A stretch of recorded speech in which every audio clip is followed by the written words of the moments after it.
That name. I remembered it. Not because I covered the case at the time, but because once you've heard what he did, it stays with you. In 2012, Tyree Smith lured a homeless man named Angel Gonzalez into an abandoned apartment. There, he killed him with a hatchet, removed part of his brain and both eyes, and ate them. Later that night, he drank sake in a nearby cemetery, the organs reportedly in hand. When police finally found the body, it had been decomposing for weeks. It wasn't until Smith confessed to his cousin that the investigation even began. It was one of those stories that didn't just make headlines, it made people sick. I remember late-night talk shows cracking jokes about cannibals, but underneath the dark humor was a very real horror. This wasn't fiction. This happened in Connecticut. This happened in a neighborhood where people still walked their dogs and took their kids to school. When I saw that Tyree Smith was now free, I stared at the screen for a long moment. It had been 12 years. He was supposed to be locked away for 60. Instead, a psychiatric review board decided his schizophrenia was in full remission. He'd spent over a decade in a maximum security hospital, receiving intensive treatment. According to their report, he was now stable enough to re-enter society, under tight conditions, of course. Regular check-ins, medication, supervision, structure. Still, this man had eaten another man's brain, and now he was living somewhere in the state of Connecticut. That night, I couldn't sleep. I kept circling the same question. What if they're wrong? What if this man, once driven by voices in his head to commit one of the most disturbing murders I'd ever heard of, slips through the cracks? Who's watching him now? What does tight supervision even mean in practice? So I packed my bag and booked a flight to Hartford. I wanted to see where it all began. I wanted to find the apartment, the one with the blood-stained walls. I wanted to talk to the people who knew him, the ones who treated him, the ones who feared him. And most of all, I wanted to understand, how does someone commit a crime like that and ever walk free again? Bridgeport, Connecticut, winter 2012. The apartment where it happened stood on Brook Street, just another decaying unit in a city full of them. The building had long been marked for demolition, and nobody was supposed to be inside. But the front door was often unlocked, the windows broken. People came and went. Squatters, drifters, people like Angel Gonzalez. Gonzalez was 43 when he disappeared. Homeless, but not forgotten. The staff at a local soup kitchen remembered him as soft-spoken and polite. His cousin had even tried to get him into housing, but Angel, like many others living on the street, had his own reasons for keeping distance. The last time anyone saw him alive was January 2012. He'd been spotted walking near a bus stop with another man, tall, quiet, wearing a heavy coat and carrying a black gym bag. That man, police later confirmed, was Tyree Smith. No one reported Angel missing right away. That's how it goes for people on the margins. He simply stopped showing up. No one knew where he'd gone. The truth came to light over a month later, and only because of a conversation that Tyree Smith initiated himself. He was staying with a cousin in Waterbury when he calmly told her he had something to confess. According to court records, he said he'd been having visions. The voices in his head had told him that to understand human behavior, truly understand it, he needed to consume a part of the brain. He said the act would bring him spiritual insight. He described luring a man into an abandoned apartment, attacking him with a hatchet, collecting body parts, and drinking alcohol in a cemetery. The cousin called police immediately. Investigators arrived at the Brook Street apartment days later. The cold had preserved some of the scene, but it still reeked of rot.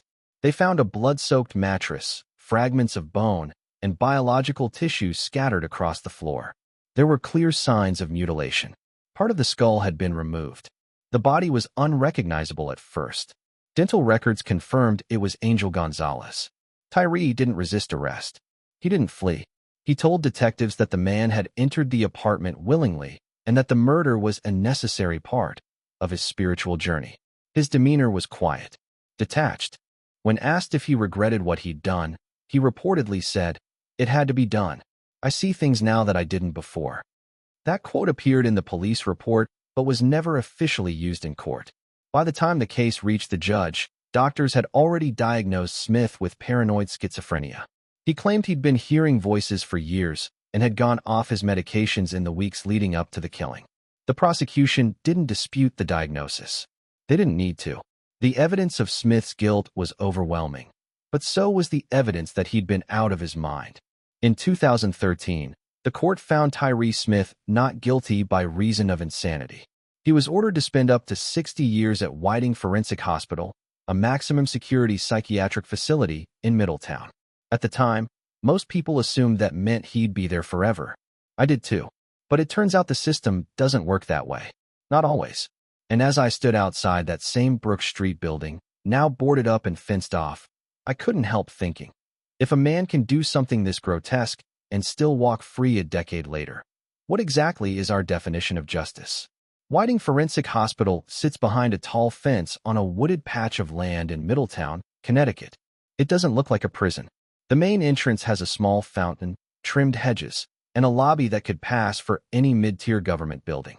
But beyond the double-locked doors and windowless hallways, it houses some of the most dangerous men in the state. Men who have killed, tortured, maimed. Men like Tyree Smith.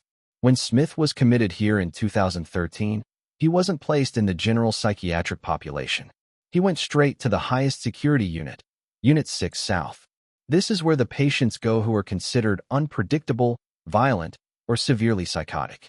Many wear soft clothing with no zippers or strings. Some are under constant observation. The goal isn't punishment, it's containment.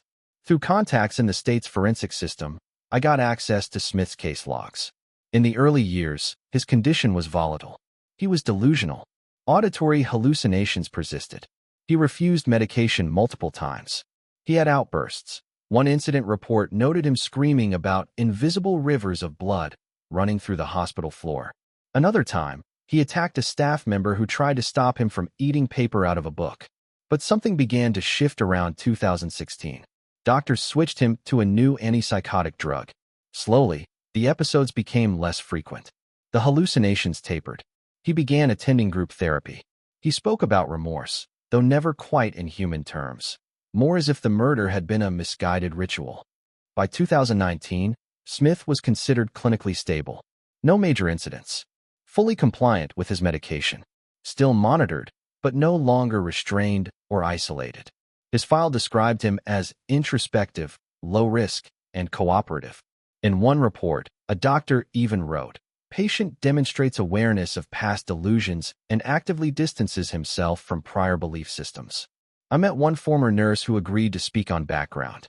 She'd worked at Whiting for over a decade. When I asked her what Smith was like, she hesitated.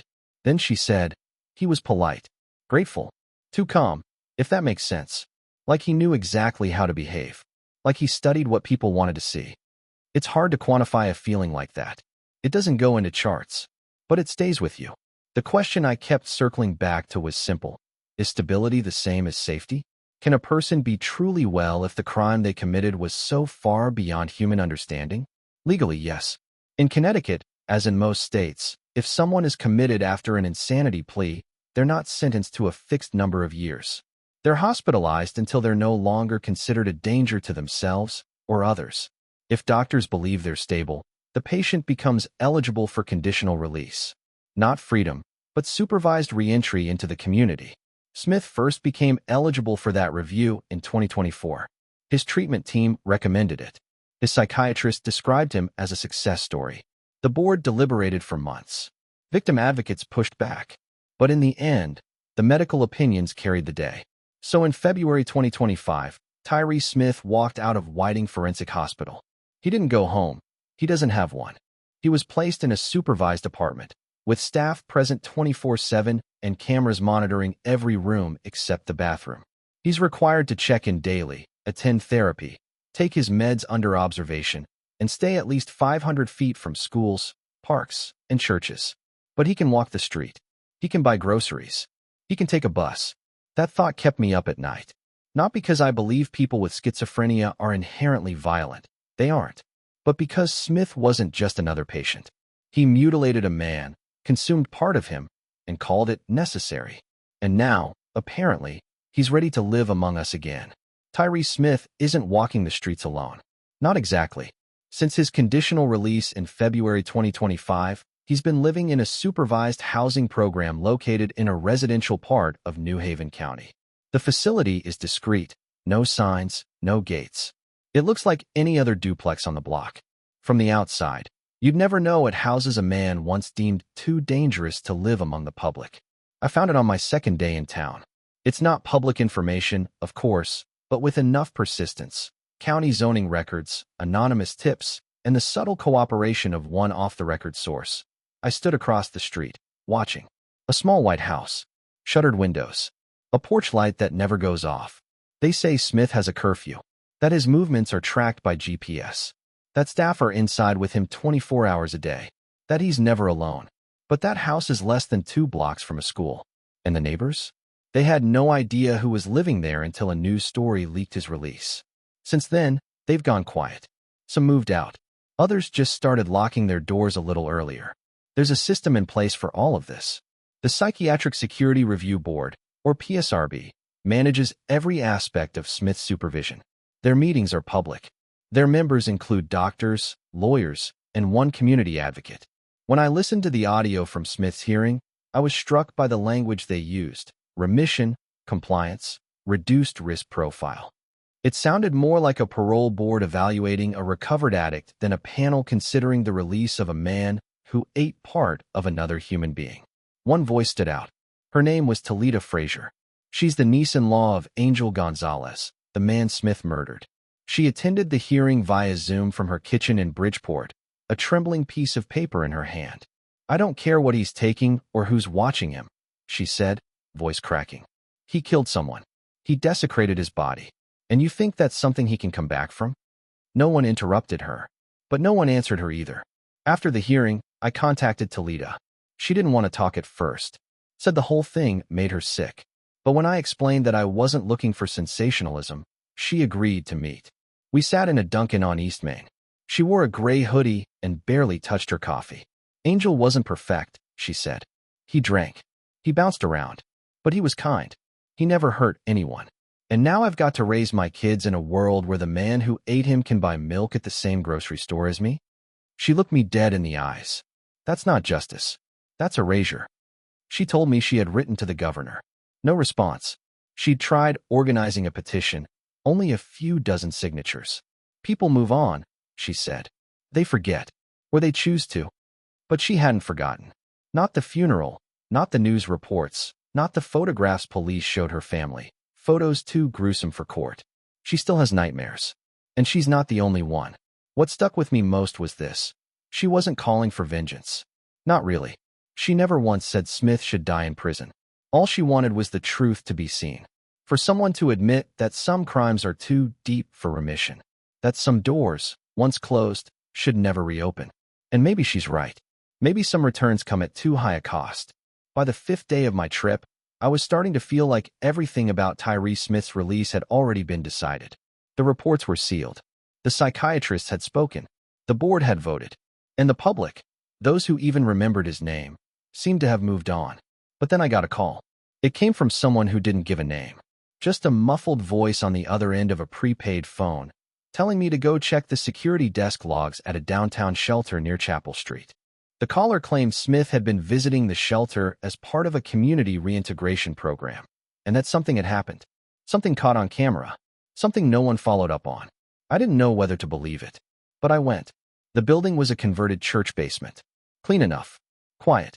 The woman at the front desk told me Smith had indeed stopped by a few times with a caseworker.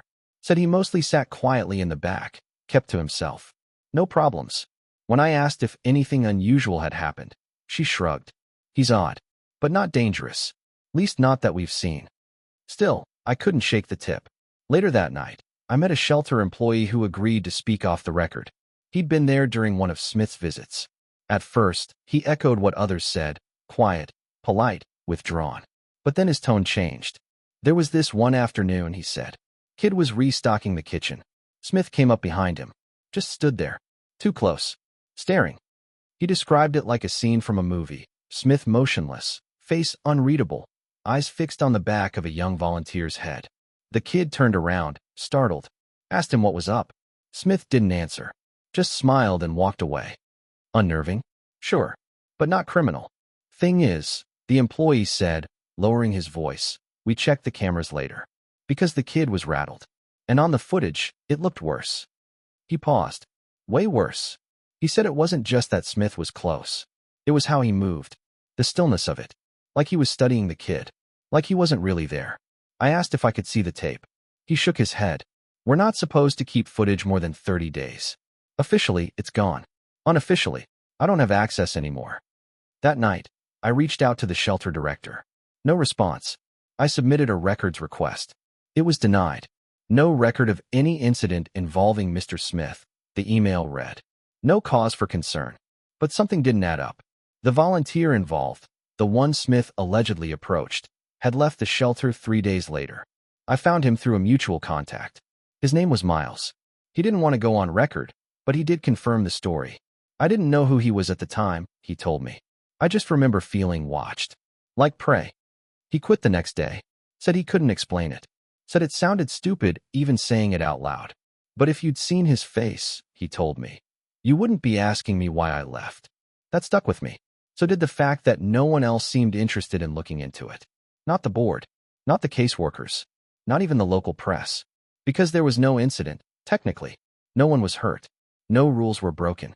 No blood on the floor. But here's the thing. With someone like Tyree Smith, you don't wait for blood on the floor. You pay attention to patterns. You notice when something doesn't feel right. You take that feeling seriously, even when the reports say otherwise. Because people like Smith, they don't just snap. They watch. They wait. And when the system's not watching closely enough, they move. I spent my last day in Connecticut walking the streets near where Tyree Smith now lives. Not in any official capacity. There are no press conferences, no warnings posted, no neighborhood meetings. Just quiet sidewalks, trimmed hedges, school buses rolling by. The house was still there. Still ordinary. But I'd begun to see it differently. I spoke with people who'd seen Smith out in public. A man at a corner store said he came in twice a week. Bought the same things every time. Water, instant noodles, granola bars. Always paid in cash. Always wore headphones. He doesn't talk, the clerk told me. But he watches. A woman walking her dog told me she passed him once on the sidewalk. Said he nodded and stepped aside to let her pass. She didn't recognize him until she saw his photo online. I felt sick, she said. Like I'd shaken hands with something I shouldn't have. I tracked down one of Smith's old caseworkers, someone who'd been reassigned after his release. She wouldn't let me record our conversation, but she shared one story I can't forget. Last week before I transferred out, she said, I asked him how he was adjusting. He looked at me and said, I feel hollow, but clean. She said it calmly, like she didn't even realize how chilling those words sounded. I tried to find Smith himself. I knocked on doors, called the facility director, sent emails to the PSRB asking for a supervised interview. No one answered. No one returned calls. It was like a wall went up around him the moment I got too close. I didn't push it. Part of me wasn't sure I wanted to sit in a room with him anyway. But as I stood there, across from the house on that quiet street, I thought about Angel Gonzalez. A man whose life ended on a blood-stained mattress in an abandoned apartment. A man who was carved apart so someone else could find spiritual clarity. A man who hasn't had a second chance at anything. And I thought about Talitha Frazier, still grieving, still shouting into a void that isn't listening. I thought about the shelter, the tape that's probably gone, the kid who quit, the volunteer who left shaken, the clerk who still watches the door when Smith walks in. I thought about how quiet it all was now. And that's what haunts me most. Not rage. Not violence. Not chaos. But calm. A cold, clinical calm. The kind that fills a room just before something breaks. We talk a lot about rehabilitation in this country. About forgiveness. About second chances. And maybe, in many cases, those things are real. Maybe people change. Maybe medicine works. Maybe a system designed to protect us really can fix what's broken. But if you ask me whether I believe Tyree Smith is no longer dangerous, whether I believe we've seen the last of him, I'll tell you the truth. I don't know. And that uncertainty, that's the problem. That's what nobody wants to admit. That for some people, there is no closure. Only the silence that comes after the screams.